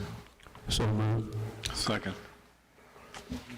Any further discussion of these policies? And Mr. Hicks, it's the VSBA policies that we're asking And also the board's approval, and also the leave policy. yes, the GC, I'm sorry, the GCBD policy. So just to be sure that we get it right, can I hear a motion for the approval of the VSBA policies as presented in addition to the revised DCPS policy GCBD referring to staff leaves and absences and... Do I hear a motion? So moved for that motion. All right. Any other questions or discussion? All in favor, say aye. Aye. And while I'm here, I know Mr. Setzer's scheduled next, but while I'm here, we also sent you 2 handbooks. Seeing as all of the policies were approved, those policies were already included in the handbooks that we sent you for approval. I just asked for your final approval for the student handbook and also the consequences book so that I may send those to the printers to have those printed in time to be able to give those out at school. Okay. Any questions regarding the student handbook, parent handbook, or the consequences that were sent to us? If not, do I hear a motion to approve the student and parent handbook and the DCPS handbook for students? So moved. Second. Thank you very much. Any further discussion? All in favor, say aye. Aye.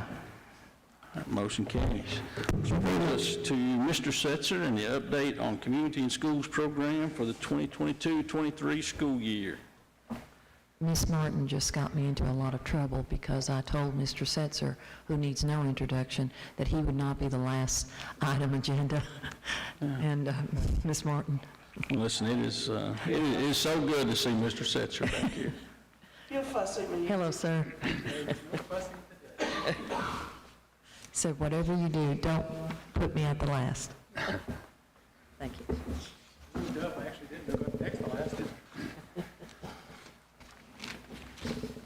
We enjoy having him here. Thank you, Ms. Robinson. Mr. Chair, members of the board, it's glad to be back before you. I was scheduled to be here last month, but we did not have the report ready, and I know you've been flooded with a lot of data tonight, so I'm going to flood you with a little more. Communities and Schools of Southwest Virginia uses data to tell their story. I'm going to share some of our story with you tonight. I'll be as brief as I can, and let me start by saying that, as you know, this was our first year in the schools as Communities and Schools of Southwest Virginia. We didn't start until mid-October, towards the end of October. Yes, sir. So all this data was collected from that point forward. Well, let's just get into it. And I'm sorry I don't have this in a PowerPoint presentation. It was actually delivered to me today about 3:30, so I didn't really have time to put it together. I wanted to so everybody else could see it, but that means I'll have to read some of it and just point you to other areas as we go through the 3-page document. The very first table on page 1 and the bottom graph, that shows you the number of students we work with at each school. At the three elementary schools, Clintwood, Irvington, and Sand Lick, we case managed 19 students at each school for a total of 57 students. That's one site coordinator working with 19 students at each school. Good news is that number will increase next year, and so will the number of site coordinators in the elementary. As I think Ms. Robinson told you last month, we will be hiring an additional site coordinator for next year.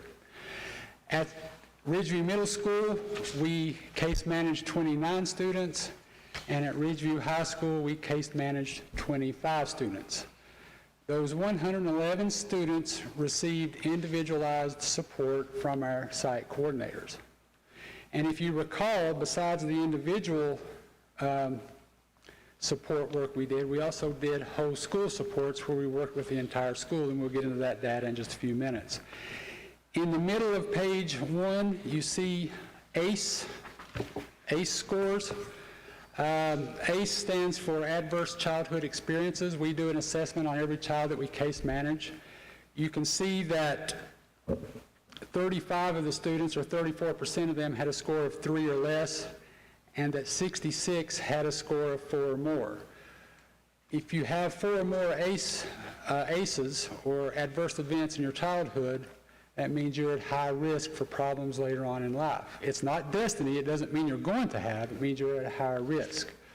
We use these scores to plan services to the kids we work with. So we wanted to throw that in there so that you could see that the majority of the kids we work with are high in the ACE area. But it doesn't, again, I want to stress, it's not their destiny. It means we can provide services to hopefully eliminate some issues that they could have, health-wise and behavior-wise, later on in life. Page 2.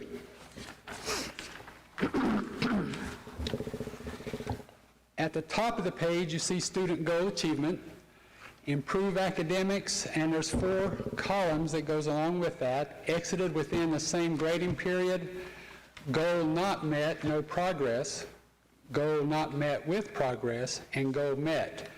The students we worked with to improve academics, 27% of them met their goal, 36% of them showed progress, 18% of them showed no progress, and 18% also exited within the same grading period. What that means is they probably transferred out of school when we were beginning to work with them.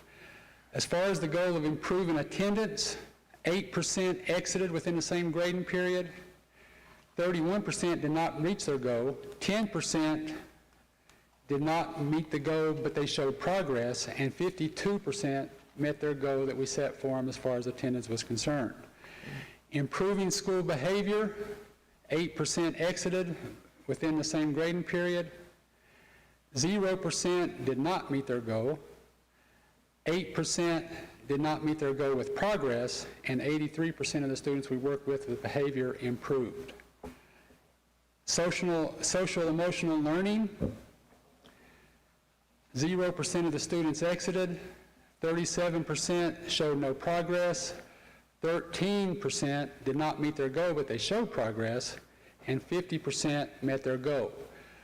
Just for your information, social emotional learning, what is it? It's basically, and simply put, it helps students identify their emotions and how to control those emotions by activities and services that we provide, or anybody can actually provide. So those were the goals that, as far as the case managed kids that we set, and those are the results. Down at the bottom of the page, and again, this data only involves the students that we worked with. 95 of the students, or 88% of the students, were promoted on to the next grade level. It's not because of us, it's the whole school, and hopefully we had a part in it, but that number is quite high and we're proud of it. That 4 of those students, or 4%, were retained, and about 8% of the kids we began to work with transferred out of the district at some point. As far as the seniors, 1 dropped out and 2 graduated. Page 3.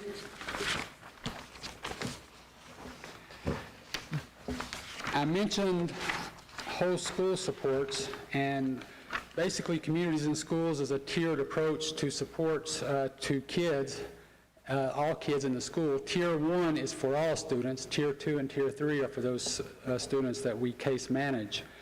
I won't go through every one of these, but as you look down through the programming that we did, especially the first half, all of those things you see dealing with attendance are Tier 1 activities. Just to pick one out, for example, class competition rewards. Our site coordinators did 12 events that involved 800 and some kids. A class competition may be where we're pitting the school, sort of all the classrooms together during first block. Whoever who has the highest attendance rate may get a reward at the end of it. I won't tell you what the reward is because I see your food service directors here today. Is that Mrs. Deborah Crampton? It is, yes. Other things we do drawings, we do pop-ups. You can see, if you look at the pop-up attendance reward, we did 21 of them, totaling 6,000 kids. Pop-ups are just things we do. We may just pop up one day and reward everybody in the lunchroom that comes through with a gift. And again, I won't tell you what that gift is because Ms. Compton is sitting in the back. You mean Mrs. Compton? Yes. Thank you. So we try to do whole school supports. We try to do the individual case managed supports. And if you think about it, having one person at 2 schools and one person at 3 schools, that's a pretty tough chore.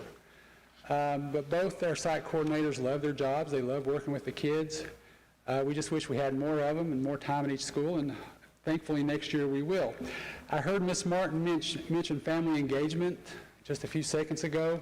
Our data system-wide has identified family engagement as the area that all of our site coordinators are going to work on next year, along with attendance rates and chronic absenteeism.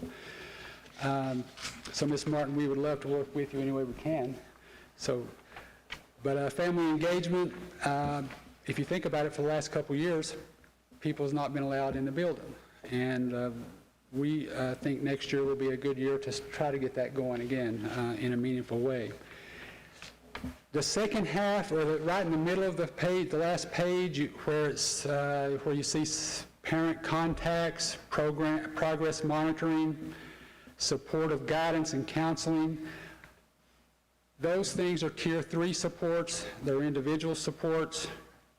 For example, classroom behavior modification. There was 11 students who participated in that. It sort of gives you the number of the kids that were in the areas that we were working with them individually. And the very last chart on the page shows basic needs, what we did basic need-wise. And again, basic needs is if a kid needs a pair of shoes, clothes, food, we're going to get it for them. So you can sort of see those numbers. There was 73 incidences where we provided clothing, and you can look at the food as you go down the list. Some of that was delivered at home. A lot of it was delivered at school. Okay? Is there any questions about the data?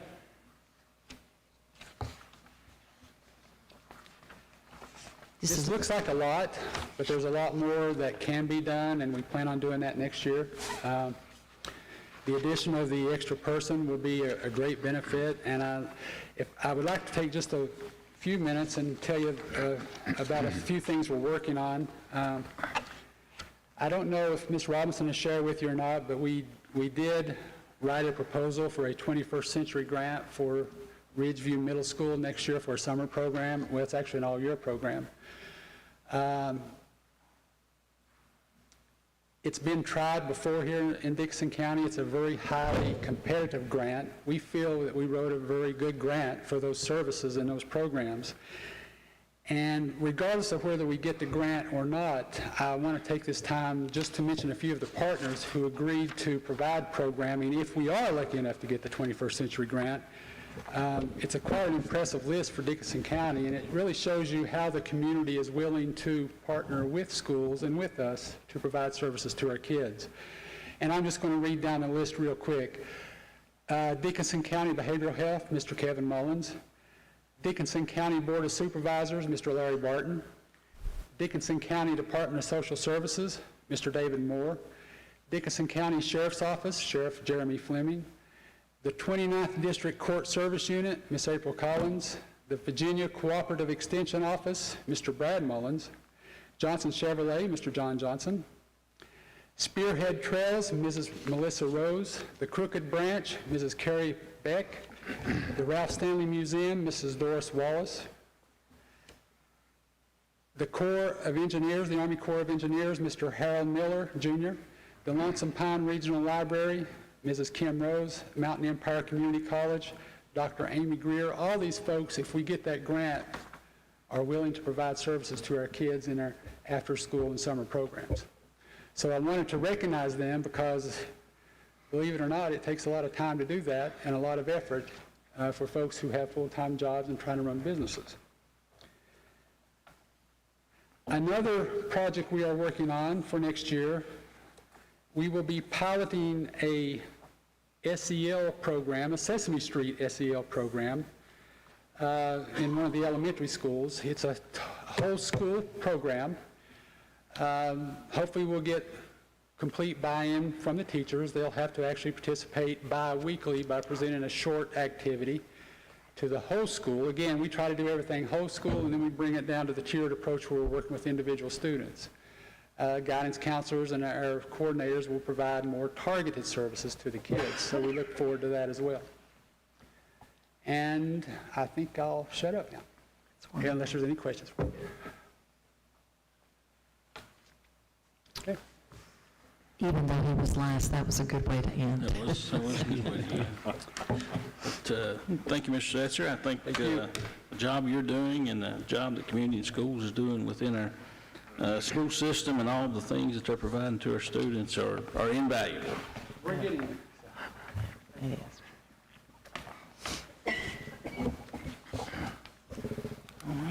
Well, this concludes our open session, and it's time for board comment, and Dr. Lyle, we'll start with you, and I'll go last. Oh, wonderful. I don't know why. I'd like to commend Kade Cochran on his scholarship award. I would like to celebrate the switchgear arrival. Absolutely. And I have some concerns about the Faraday. I'm not sure how many students will be involved or who all will be watching all the students. I made a note here, we're entering new ground, and then I thought, no one in this room except me probably has seen new ground, know what new ground is. So, I've written about new ground. When I was a boy, if a farmer wanted more land to cultivate, he would cut all the trees, leaving the stumps. He could then plow the new ground with a mule and a turning plow, no tractor because of all the stumps, and he would be watching out for the stumps. I think in our discussion about new ground, and I thought about it and need to watch out for the stumps. We need to know where and what the stumps are in this field trip fair visit. So that's new ground. And that's all I have to say about it. Mr. Mullins, we'll go that way. Well, I would like to reiterate the switchgear. I think that's a wonderful thing that's happened so soon. I'd like to reiterate about Mr. Cochran, too. Mr. Cochran's done this great kid. And I really like that we've passed the student conduct on the cell phone usage. I think that will help every teacher at our schools. And last but not least, I would like to commend Dr. Lyle for giving us the definition of new ground. If anyone asks y'all now, you know.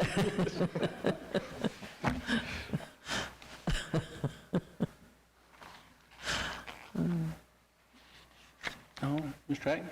I didn't know what order we were going in here. You put a switchgear on us tonight, that's what you did. I also congratulate young man Kade Cochran on scholarship. Thanks to the Fair Committee for coming tonight and speaking to us and the hard work that they've put in and trying to think outside the box and be creative and do something exciting for our kids. It's always something we want to see happen in our county. Thanks to our central office staff tonight for all the data. Seemed like a lot, tons of it tonight, and policy information they provided to us. A lot of people have put in a lot of hard work. Even though school's not in right now, the work keeps going, doesn't stop. We appreciate that. Thanks again, Tim Bursch, giving us construction updates, and thanks for Mike Setzer for coming tonight and providing his program presentation.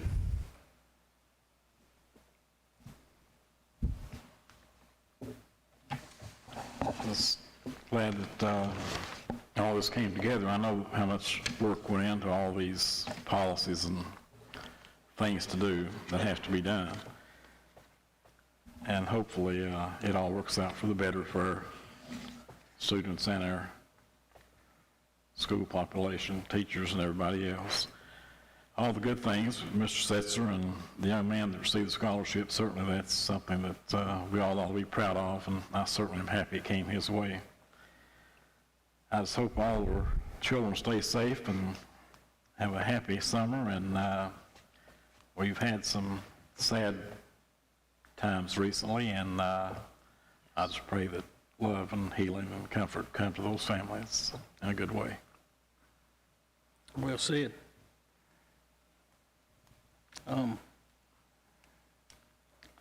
Like the rest of you, I'd like to congratulate Mr. Cochran on the scholarship that he got.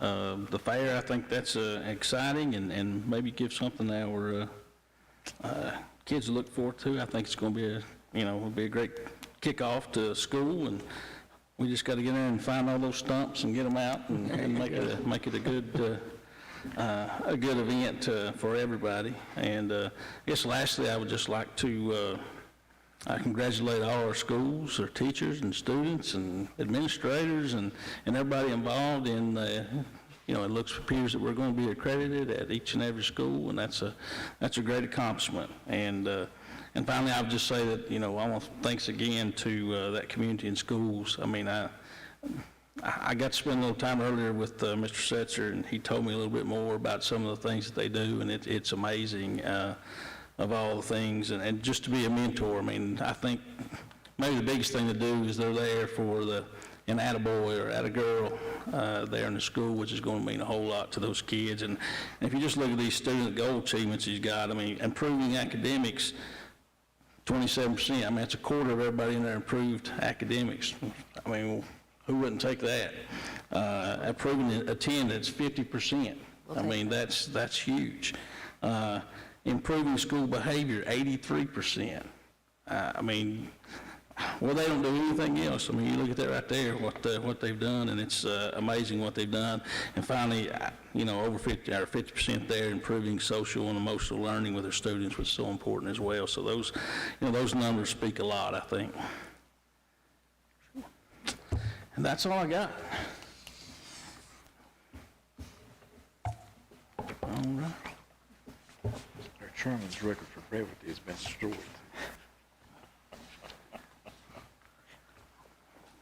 All right, so this concludes our open session. Well, no, we've already done board comments. Of course, we went around again last time. I don't know if anybody wants to take another chance this time or not.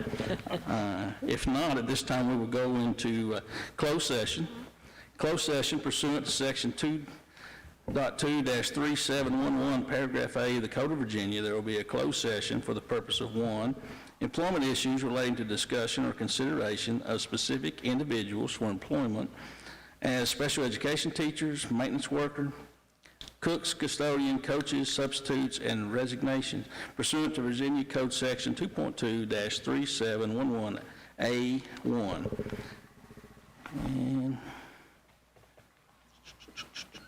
And well, we don't have legal counsel here to speak with tonight. He may be available on the phone. Yes, sir. So 2, to consult with legal counsel regarding the investment of public funds associated with school construction and consultation regarding actual or probable litigation, along with consultation regarding specific matters requiring legal advice pursuant to Virginia Code Section 2.2-3711A, 6, 7, and 8 of the Code of Virginia. Is there a motion to go into closed session? So moved. Second. All in favor, say aye. Aye.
Do I hear a motion to come out of closed session? So moved. Second. All in favor, say aye. Aye. We are now out of closed session. Ms. Robinson, will you please read the certification? Yes, sir. Whereas the Dickinson County School Board has convened a closed meeting on this date pursuant to an affirmative recorded vote and in accordance with the provisions of the Virginia Freedom of Information Act, and whereas 2.2-3712D of the Code of Virginia requires a certification by the school board that such closed meeting was conducted in conformity with Virginia law, now therefore be it resolved that the Dickinson County School Board certifies that to the best of each member's knowledge, 1, only the public business matters lawfully exempted from open meeting requirements by Virginia law were discussed, and 2, only such public business matters as identified in the motion by which the closed meeting was convened or heard, discussed, or considered. Would you please certify? I certify. I certify. I certify. I certify. I certify. Are there any motions from closed session? I move the board approves the employment recommendations as presented in executive session. Is there a second? Second. Any discussion? All in favor, say aye. Aye. Motion carries. Is there any other business to discuss? Hearing none, do I have a motion to adjourn the meeting? So moved. Second. All in favor, say aye.